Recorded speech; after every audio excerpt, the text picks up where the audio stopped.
Je vous cite. Face aux dictatures des pays arabes, j'ai toujours eu la même position depuis l'âge de 15 ans. Il faut leur casser la figure, les foutre dehors et éventuellement placer des régimes qui soient à notre botte. Trouvez-vous que ça va mieux en Irak depuis que George Bush vous a écouté? Oui, je pense. Je pense que ça va mieux. Et moi j'ai envie de dire, c'est le reste de la société qu'il faut éduquer. C'est le reste de la société à qui il faut dire, par exemple, ne serait-ce que sur la question de l'histoire, c'est le reste de la société occidentale, enfin de ce qu'on appelle nous les sous-chiens, puisqu'il faut bien leur donner un nom, les blancs.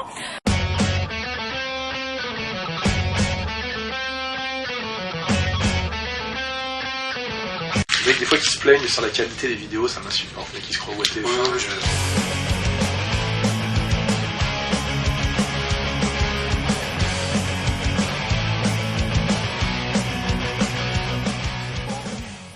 Est-ce qu'on peut pas faire un parallèle entre les attentats subis par la communauté copte en Égypte et la LDJ qui s'est introduite à Radio France récemment?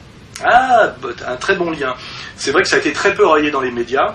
Mais cette Ligue de défense juive qui avant était spécialisée dans le cassage de gueule et le vitriolage des nationalistes français, voilà, y compris moi d'ailleurs, il faut le savoir, aujourd'hui d'ailleurs qui a un peu changé sa stratégie de communication, à mon avis à cause d'un rapport de force de la rue et qui maintenant fait des opérations de pédagogie brutale mais n'est plus dans le cassage de gueule strict, tant mieux d'ailleurs, c'est une évolution favorable. Je pense que le travail que j'ai fait avec Dieudonné n'est pas pour rien dans ce changement de stratégie, parce qu'elle a été imposée aussi par un rapport de force.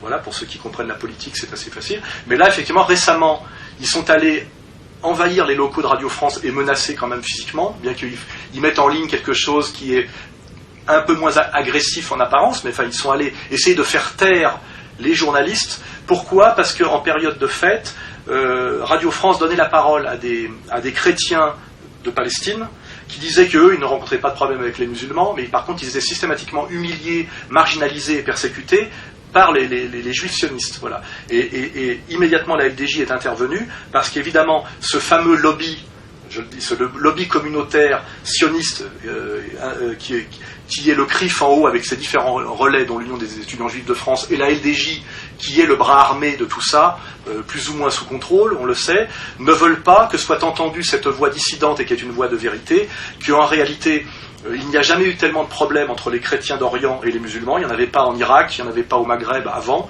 et que ces problèmes sont créés par des stratégies de la tension voulues, voilà, et que les chrétiens de Palestine, eux, se plaignent d'agressions judéo-israélienne, c'est-à-dire de juifs orthodoxes ralliés à l'idéologie sioniste, ce qui est aussi un sujet intéressant, puisqu'il y a un siècle, l'orthodoxie juive était contre le sionisme, à 99%. Aujourd'hui, c'est l'inverse. Comme quoi, finalement, c'est l'Église qui décide, et l'Église est toujours politique, et finalement réinterprète les Écritures. Parce que aujourd'hui, les juifs religieux orthodoxes qui sont contre le sionisme, parce que c'est une hérésie, puisque normalement Israël ne peut survenir qu'après la revenue du Messie, et que finalement la diaspora juive est une punition voulue par Dieu, qui punit son propre peuple, parce que finalement il faut bien savoir que le Dieu vengeur d'Israël passe son temps à punir son propre peuple. C'est ce que, quand on lit l'Ancien Testament, c'est ce qu'on comprend, c'est que les premières victimes finalement de cette arrogance juive incarnée par le projet du peuple élu de Yahvé, les premiers à en prendre plein la gueule, c'est le peuple juif, parce qu'ils veulent pas finalement être des élus, ils préfèrent vivre comme les autres, et c'est leurs élites, c'est-à-dire les Lévites ou le Sanhédrin, qui a souvent un coup de pompe dans le cul les oblige à respecter le projet que soi-disant Dieu leur a dicté. Voilà, donc c'est intéressant de voir qu'il y a une espèce de lutte des classes dans la communauté, mais qui est une lutte des classes sacrée, où le petit peuple juif est sommé d'incarner le destin biblique de l'élection divine, et que souvent ils n'en ont pas envie, que ça leur coûte très cher et qu'ils aimeraient bien qu'on les oublie un peu. Voilà, et je compatis avec eux d'ailleurs. Voilà. Alors, après avoir parlé de l'Égypte, on va parler bien évidemment de la Tunisie, où des troubles graves ont eu lieu il y a quelques temps. Quelle analyse faites-vous de ces troubles et qu'est-ce que ça traduit ? Alors déjà je suis je compatis avec il y a beaucoup de Français d'origine algérienne et tunisienne. Je compatis avec leur souffrance parce qu'ils ont de la famille là-bas, ils connaissent des gens. J'ai des tas de jeunes qui me contactent, me dire vous ne dites rien, vous ne faites rien. Je ne peux pas dire et faire grand-chose parce que je ne suis pas sur place. Je ne sais pas exactement ce qui se joue, mais je sais qu'il y a des gens tués par balles, etc. Enfin voilà, c'est dramatique. Après, il y a plusieurs niveaux. il y a déjà rappelé, et notamment rappelé par rapport justement à Horia Boutelja et aux jeunes qui foutent la merde en France en essayant de pousser à la haine anti-française, des jeunes qui ont la chance d'être nés français en France alors qu'ils sont d'origine algérienne et tunisienne, que, c'est réellement une chance d'être né français pour ces gens-là, et qu'il faut qu'ils deviennent ces chances pour la France, dont je crois monsieur, je ne sais plus si c'était un terme je ne me rappelle plus de quel type de gauche à l'époque, les chances pour la France, là, ça serait temps effectivement qu'ils comprennent que c'est une chance pour eux d'être nés en France, et qu'ils deviennent ces chances pour la France qu'on nous avait promis, ce qui n'est pas tout à fait le cas encore, je dirais, pour la majorité, et que surtout, qui ne tombent pas dans le piège justement des indigènes de la République, qui est de les pousser à la haine de la France, alors que si jamais un jour ça finit mal pour eux, ce que beaucoup de gens veulent aujourd'hui, puisqu'on voit que certaines alliances et certaines protections se sont retournées, qui était le sujet du début de l'interview, ça serait un drame pour eux d'être renvoyés dans leur pays d'origine, et que même si je comprends qu'ils idéalisent parfois le pays d'origine, qui est une démarche d'adolescent, on idéalise toujours le pays d'origine, les gens qui sont issus de l'immigration italienne ont toujours un attachement pour l'Italie, les autres pour la Pologne, etc. L'idéalisation du pays d'origine, c'est une chose symbolique, assez jolie. Mais après, il y a la réalité du pays d'origine en termes de régime politique. Et là, je le redis bien, parce que souvent j'ai été agressé verbalement pour ce que j'avais dit sur l'Algérie, et que je vais dire aujourd'hui pour la Tunisie. Ces pays ont raté totalement leur décolonisation. Ce sont des pays tenus d'une main de fer par des régimes totalement illégitimes, dictatoriaux, qui pillent les richesses du pays et où il n'y a aucune redistribution. Le peuple algérien souffre incroyablement sous le régime de militaires, de généraux qui sont totalement corrompus, totalement illégitimes et qui, excusez-moi du terme, ne sont pas la pure émanation du néocolonialisme français. Il faut sortir un peu, il faut passer à l'âge adulte. Voilà, le vrai problème de l'Algérie, c'est la dictature des généraux, et malheureusement, à la limite, la France ne fait qu'accompagner au niveau de son pouvoir cette dictature. Et on sait aujourd'hui d'ailleurs que c'est les généraux qui stipendient et qui achètent les hommes politiques français avec l'énorme argent qui touche sur le gaz et le pétrole, et pas l'inverse. C'est-à-dire le rapport de force est presque imposé, inversé. On voit qu'en Tunisie, le régime de comment s'appelle-t-il Ben Ali est un régime également totalement illégitime, de violence, de répression, etc. Et que, effectivement, les jeunes indigènes de la République qui passent leur temps à cracher sur la très perfectible démocratie française font le silence, parce que souvent ils sont doubles nationaux, sur ce qui se passe dans leur pays d'origine, où là il y a vraiment, vraiment des choses à dire et à faire, et j'aimerais bien qu'Houria Boutelja se mobilise pour faire tomber le régime algérien, et j'aimerais bien qu'elle se pose la question, elle qui est sans doute double nationale, puisqu'elle est née en Algérie, combien de temps elle pourrait tenir si elle se permettait l'arrogance sur les plateaux de télé algériens ou face au pouvoir algérien, l'arrogance qu'elle se permet par rapport, comment dirais-je, aux médias français, au peuple de France et au pouvoir français.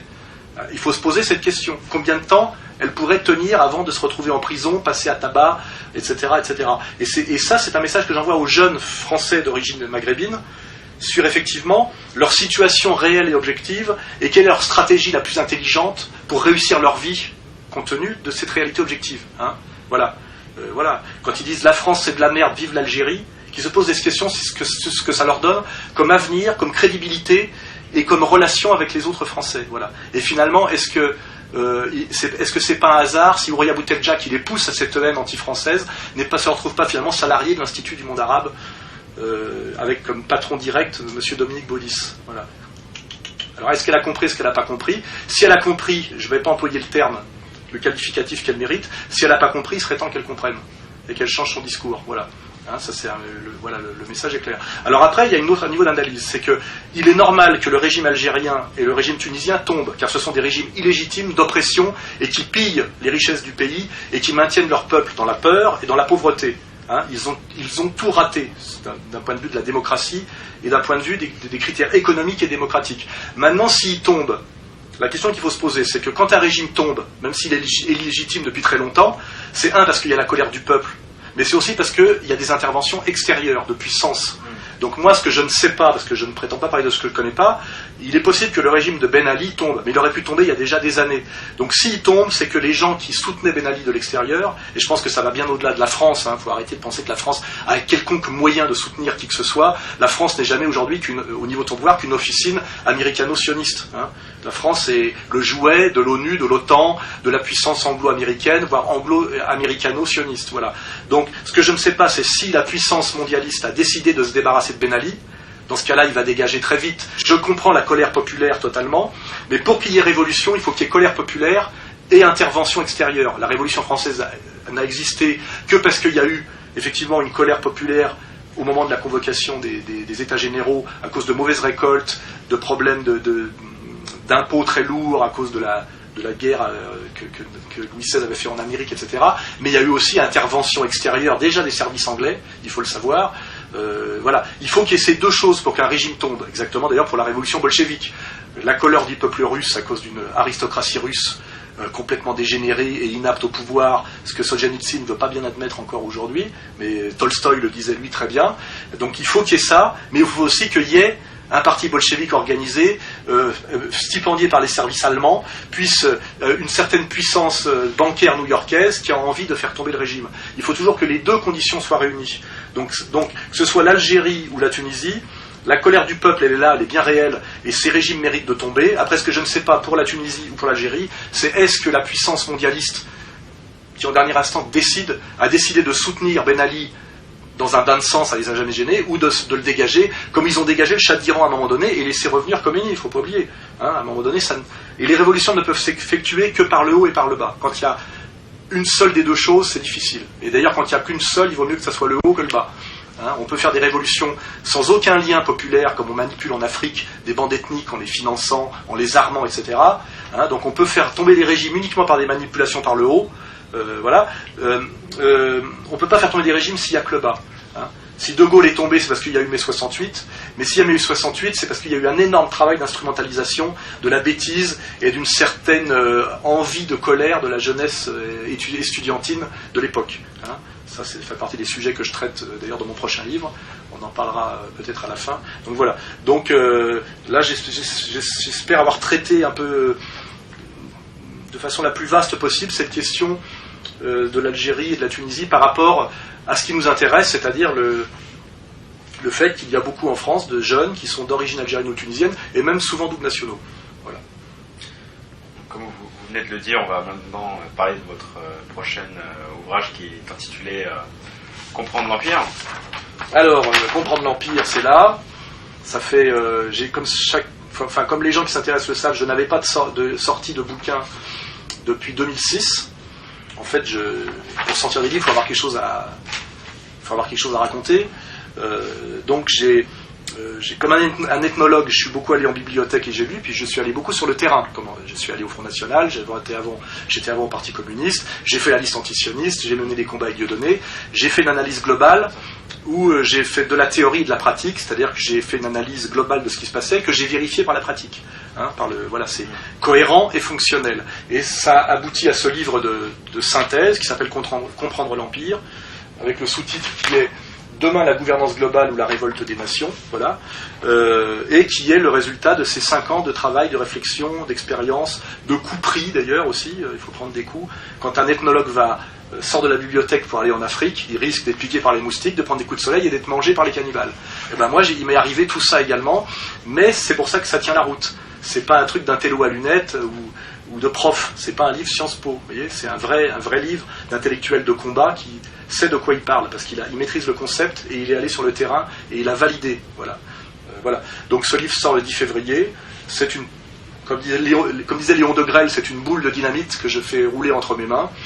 Et je fais une analyse globale de la situation qui est censée nous amener à l'échéance 2012 au gouvernement mondial, par la crise provoquée de A à Z, hein, c'est ce que je démontre. Et je le démontre par une analyse sur 2 siècles et demi d'histoire de France, de l'Europe et du monde, en tenant compte de tous les facteurs économiques, religieux, ethniques, etc. C'est pluridisciplinaire. Hein. Parce que moi j'aime bien quand Bernard Lugan parle du fait ethnique en Afrique, mais le fait ethnique est une chose, mais le fait ethnique ça se manipule par l'économique. C'est-à-dire qu'il ne faut jamais être dans le monodéterminisme exclusif. Hein. Est-ce que c'est pour des raisons économiques, est-ce que c'est pour des raisons religieuses? Pourquoi c'est ou bien ou bien? Est-ce que la crise des banlieues vient du fait que ce sont des jeunes qui souffrent socialement pour des raisons économiques, ou est-ce que ça vient du fait que ce sont des jeunes originaires d'une autre civilisation et qui sont d'une autre religion? Et bien tout ça se combine. Non seulement on doit tenir compte, mais de voir comment elles interagissent entre elles. Hein, voilà. Et là, on est dans un projet, je dirais, hegelien, qui est le projet de comprendre la réalité comme une totalité, et une totalité dialectique. Voilà. Hein. Car comme disait bien Hegel, le vrai, c'est le tout. Voilà. Donc ce livre, qui est un excellent livre, qui ne va pas plaire à tout le monde, sort le 10 février. J'aurai, je pense, un boycott assez massif des médias institutionnels, c'est la moindre des choses, car il explique de A à Z leur illégitimité, par qui ils sont stipendiés et à quoi ils servent, hein, et qu'ils sont totalement disqualifiés sur tous les plans. Donc je pense qu'ils ne vont pas m'aider, parce qu'il y a une logique. Le système ne vous aide pas à lui nuire. C'est pour ça que moi, quand je vois Correa Boutelja est tout le temps invitée dans les médias et qu'elle n'a jamais d'ennui, je me dis, c'est pas normal. Moi, je comprends que je prenne des coups. Je comprends même que l'Union des étudiants juifs de France essaie de me faire taire, parce que effectivement, je dis des choses qui peuvent mettre en danger, je dirais, leur privilège. Voilà. Donc, je ne me plains pas de tout ça. Hein. Voilà, je me défends, je lutte. Je ne suis pas dans la pleurniche. Je ne suis pas non plus dans le sacrifice. C'est pas ma tradition. Je suis dans le combat. Au mieux, je suis peut-être dans l'héroïsme. Hein. Quelque chose qui a à voir avec mes traditions, on va dire grecques et celtes. Voilà. Et ce bouquin, je vous conseille de le lire. Il n'y a pas de problème. Hein. Et donc, il sera disponible dans les réseaux traditionnels. Hein, et est-ce qu'il sera aussi disponible dans des réseaux alternatifs? Alors, c'est intéressant. Bonne question. Il va sortir en librairie. Hein. Circuit traditionnel, parce que j'ai encore un éditeur qui a le courage, là je salue Frank Spengler, éditeur courageux, qui a le courage d'éditer ce bouquin qui à mon avis serait édité sinon par personne, hein, puisque le monde de l'édition c'est le monde de la lâcheté, et le rôle d'un éditeur aujourd'hui c'est par définition d'empêcher que les bons livres puissent être édités, hein. Voilà, c'est ça aujourd'hui le rôle d'un éditeur. Voilà. Donc ce livre sera dans le circuit traditionnel des libraires, mais par ailleurs il sera aussi en vente sur Égalité et Réconciliation à la boutique, et surtout sur un nouveau site qu'on est en train de créer, comme tu le sais, qui s'appelle Contre-Culture. Car nous lançons, mais pas de manière égoïste pour faire du petit commerce comme Marc-Édouard Nab, nous lançons dans l'auto-édition, l'autodistribution de produits culturels en tout genre. Hein, c'est-à-dire ce que j'appelle insoumission et produits subversifs en tout genre. Et donc ce livre sera aussi vendu par nous. Hein, voilà. Formation, militantisme, voilà, on essaye et dans une logique, je dirais, gramscienne de métapolitique, car effectivement, le combat culturel doit toujours précéder le combat politique pur, et que ce travail-là, c'est sans doute à moi de le faire, voilà. Donc nous faisons du métapolitique, notre combat est d'aider à élever le niveau de conscience citoyenne, car nous ne pouvons pas faire grand-chose dans la politique dure, nous n'en avons pas les moyens, mais notre seul combat, qui est un vrai combat, je dirais, authentiquement démocratique, c'est de penser que plus le citoyen élève son niveau de conscience, moins il vote bêtement, voilà, et donc moins il est manipulable. Nous entendons démontrer aussi, comme le fait d'ailleurs Nab, de ce point de vue-là, je ne vais pas critiquer, qu'aujourd'hui, nous n'avons plus besoin du système pour exister. Hein, voilà.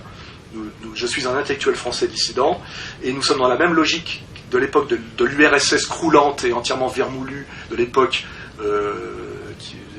Brejnev.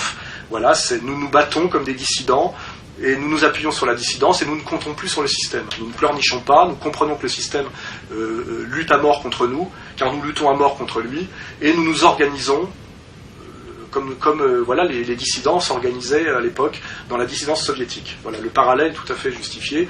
Notre pays est une URSS à l'envers aujourd'hui, avec une Pravda, avec des intellectuels qui sont envoyés au goulag, notre goulag démocratique.